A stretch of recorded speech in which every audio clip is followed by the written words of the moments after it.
నేను మీ Kumaraswamy, AP state ground water department registered geologist. 1970 సంవత్సరం UNICEF, United Nations Children's Emergency Fund వారు మానవ ఆరోగ్యానికి మరియు మనుగడకు నీరు చాలా ముఖ్యమైనదిగా భావించి భారతదేశాన్ని తమ భాగస్వామ్యంగా చేసుకుని తమ రిగ్గులను తీసుకువచ్చి మొట్టమొదటిసారిగా మహారాష్ట్రలోని పూణేలో డ్రిల్లింగ్ చేయడం జరిగింది. ఇప్పటికీ ఆ రిగ్స్ పూణేలో భద్రపరచడం జరిగింది. బోరుబావులు మనుగడలోకి రాకముందు 5 నుంచి 10 మీటర్లు మాత్రమే బావులు తవ్వి నీరు ఉపయోగించుకునేవారు.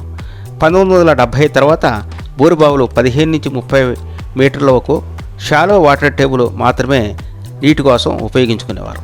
ప్రస్తుతం పైన ఉన్న 1-2 లేయర్స్ పూర్తిగా ఆరిపోవడంతో 100 నుంచి 300 మీటర్ల వరకు బోరుబావులు తవ్వకం జరుగుతున్నది.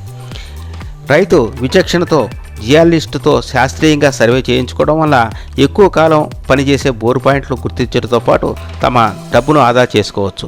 మా